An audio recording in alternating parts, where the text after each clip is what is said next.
Welcome to the Meant to Be Outdoors podcast, where our goal is to connect listeners to the great outdoors, with hosts Brian Hoffmeyer and Ben Brandell.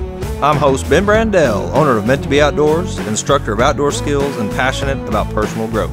I'm host Brian Hoffmeyer, wildlife biologist and avid outdoorsman.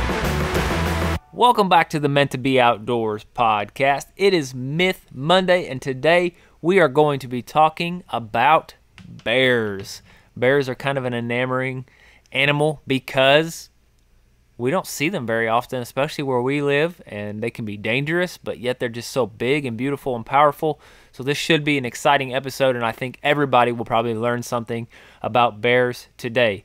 I am your host, Brian, with my co-host, Ben Brandell, and we're going to start off by sharing something that we're thankful for. Ben, I'm going to kick it off, and I am going to share something I'm thankful for. Probably not going to hear me say this very often, but I'm actually thankful for technology today. And that is coming from the standpoint of I've always been somebody, it's kind of probably why I went to school in the sciences and became a biologist.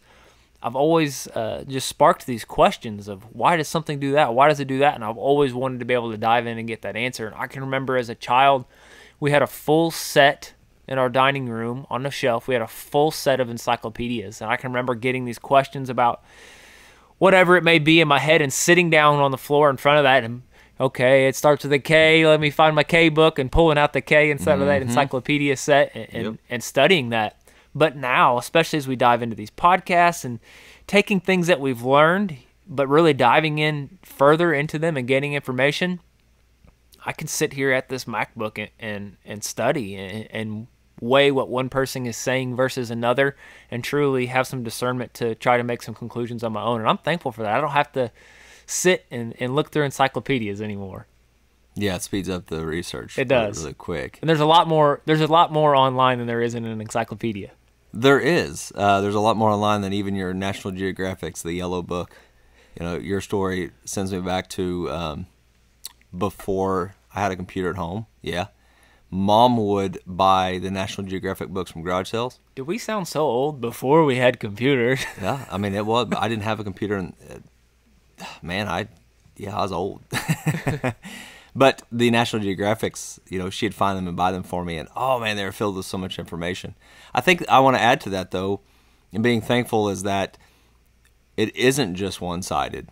It isn't just basing it on information from your encyclopedias, that there are other people out there sharing more information, because sometimes we find that the information is opposite, different. It isn't saying the same information, which could pose who's wrong or who's right. And so thankful that we do have more resources to reach out to and find, to cross-examine, to look at, to see who is telling the truth, who is correct. I love it. It's kind of fun to go down those rabbit holes. You and I are both kind of people that we can definitely go down a rabbit hole and spend way too much time on something we probably shouldn't have, just trying to get that understanding, I guess we'll call it. So let's dive into our topic today, and the myth is that bears hibernate. That's right. I said it's a myth. You're lying. That bears I've hibernate. been taught all my life that bears hibernate. Everybody has. You'll even see online as you go to study, and people call it hibernation, but it actually is not hibernation. The state that bears go into is actually called torpor, Torpor. It is called torpor, and it is similar to hibernation. They are both states of dormancy that help them go through winter periods when there's a lack of food and cold elements and nasty wind and snow. But there are some differences, and the main difference is whether it's voluntary or involuntary, meaning you choose it or you don't. And so then everybody wants to obviously ask, well, how can somebody choose either of that, or how are they not choosing that? And it really comes down to photoperiod, which means the amount of minutes of daylight in the day. Obviously in the winter it's much shorter. We don't have as many minutes of daylight. Whether we go off of daylight savings or not, it's still going to be the same amount of minutes in the day no matter what time it is.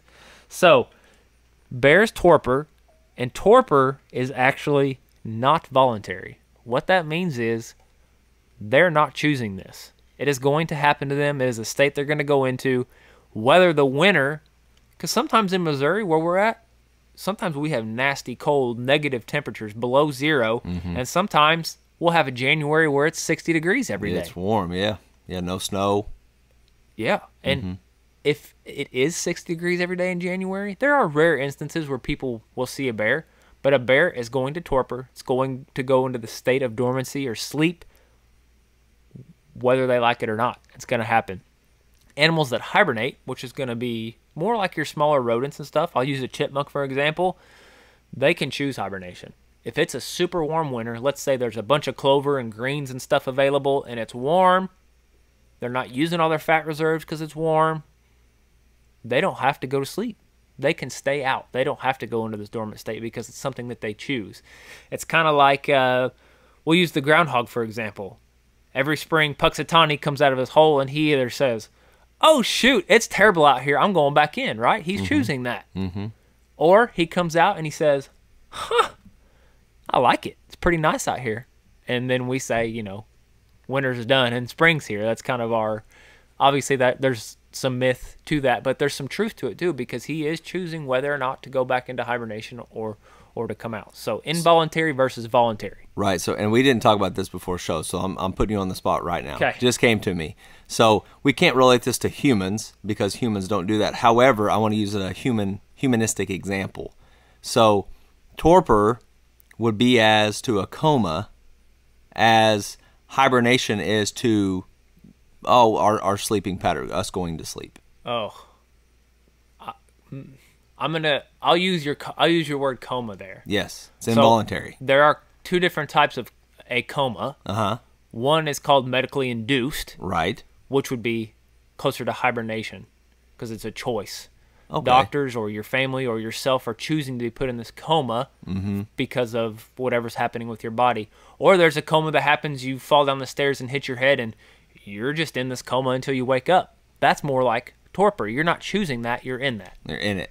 How's that? I'll take it. You'll take it? I'll take it. Okay, it was a little bit off of what you asked, but let's dive in more to what torpor and hibernation really are, because there are a lot of similarities, and I think that's where people get confused and use the wrong words. But bears don't hibernate. They torpor. Torpor is actually a slowed breathing, so they're going to breathe slower. Their heart rate is going to go slower. Their metabolism slows down.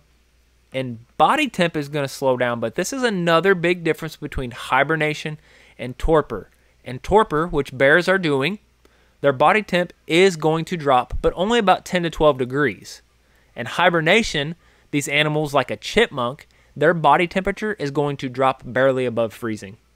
Drastic. Now, humans can't do either of these because even if our body temperature were to drop just 12 degrees to go into torpor, we would die. Our body temperatures cannot drop that low. Yeah, 65 degrees, right? That's when 65 our degrees stops. Is when our heart stops no matter what. Right.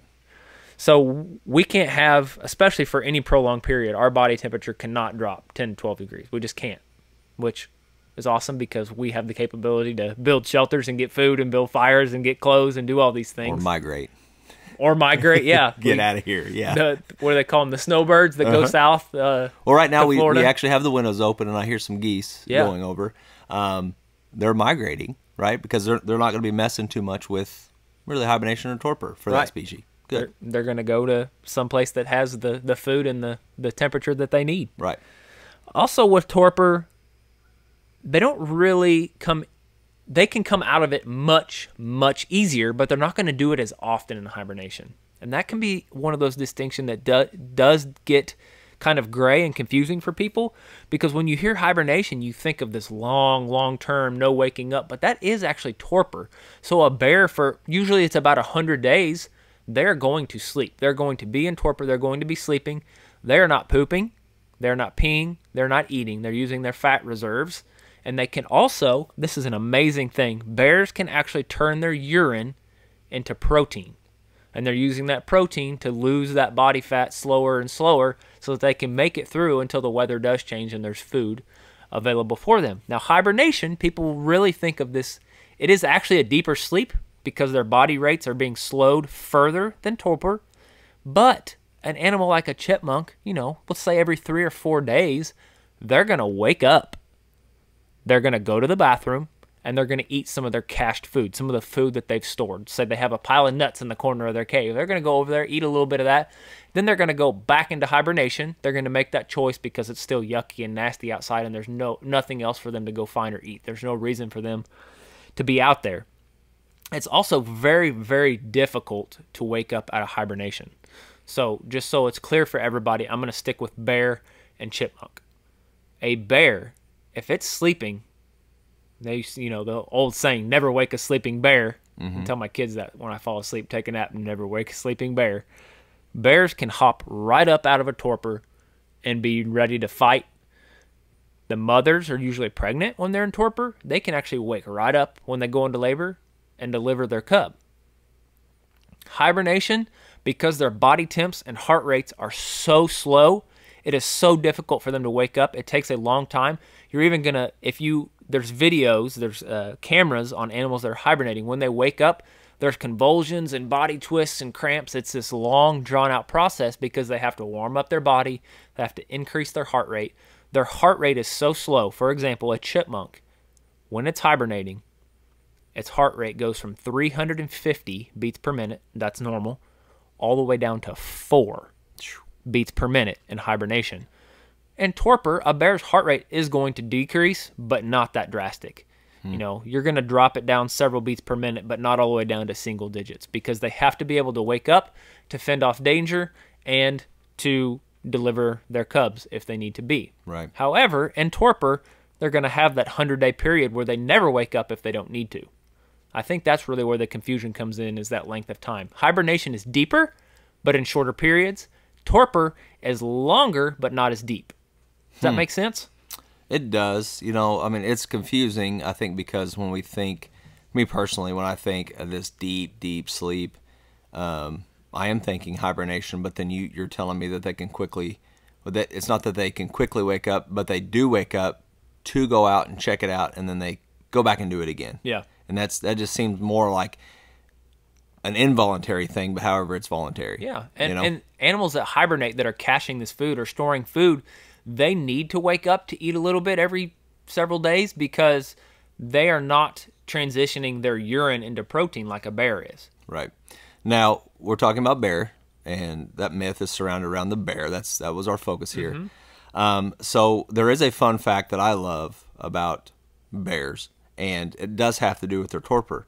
And I want you to elaborate a little more on this, but I've always been obsessed because, guys, kids out there listening, we're talking about poo. Okay, poo is just fun. But there's a thing called the fecal plug. A fecal plug. And that was so fun to teach back in the day about the fecal plug.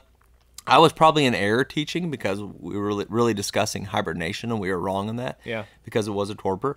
But can you, easily just share the fun fact about a fecal plug and why they need it? So when a bear wakes up from torpor, we'll say in the spring, we can easily see what you're talking about based on their diet. When they first wake up, they're going out to eat nothing but fibrous fruits and vegetables. They're going to go out and eat roots and berries and all the greens that they can get because they need fiber. Everybody knows when they want a regular bathroom schedule, include fiber in your diet, right? So they're trying to get all of this. They're not going out for protein. They're not going out to find meat right now because they need all the berries and greens they can get because they have not defecated. They have not went poo for 4 months.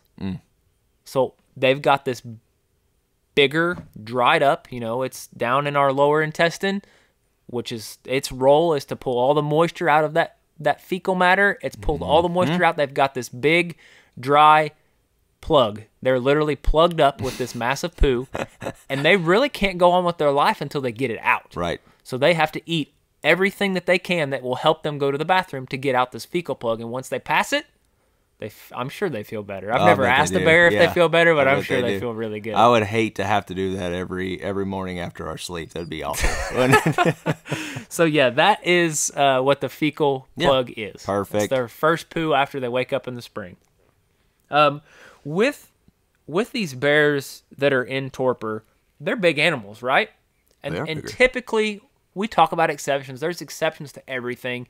But just for a general rule of thumb, when you're going to say, well, does that bear torpor or does it hibernate? The little animals, rodents, squirrels, chipmunks, those types of things, they're going to be your hibernators, groundhogs, your big, large body mass animals like bears. Yeah, let's get into another your mammal like torpor. a bat. Yeah, what's tough about bats is there's so many species of bats, and you have some that torpor and you have some that hibernate. Right, and there's your exception that you're kind of talking about. And that usually has to do with there are bats that choose dens and trees, and there are bats that choose caves. And based on if they hibernate or torpor, usually has to do with where they live. Yeah, it's good. Their habitat that they choose. Perfect. Well, that is a tough subject to clearly explain. I hope everybody understands the differences in torpor. The biggest thing to hang your hat on is voluntary versus involuntary, meaning they either choose it or they do not. So with torpor, they're not choosing it. A bear is not choosing to go into this deep sleep. They're going to do it based off the length of the day and the hormones that are changing in their body. They're not choosing this. Hibernation is something that can be chosen. So if a chipmunk has a warm winter where it lives and plenty of food and warm weather, they're never going to go into this state of dormancy, this hibernation. That is the biggest thing to hang your hat on. I think that's really it for this episode of the Meant to Be Outdoors podcast. I hope you now understand bears are torporers, not hibernators. I hope you go out and share that. Try not to be too confusing when you are sharing it. Please go find time to spend outdoors. Follow us on all of our social media links. We're on TikTok, Facebook, and Instagram. Whatever platform you listen on, please hit the automatic download and follow button. We would also love if you leave us a review. Let us know how we're doing. If you have any questions, reach out to us. We also have a Patreon that can be followed through our link tree on our social accounts. If you want to support our podcast financially, we have to pay for this platform. We have to pay for the gear. So any way you support us, we are so thankful for that. That is it for this episode of the Meant to Be Outdoors podcast. We'll be back on Thursday with another episode. Thank you for listening to the Meant to Be Outdoors podcast, hosted by Brian Hoffmeyer and Ben Brandell. Please help us by subscribing. Also, follow along on TikTok, Instagram, and Facebook.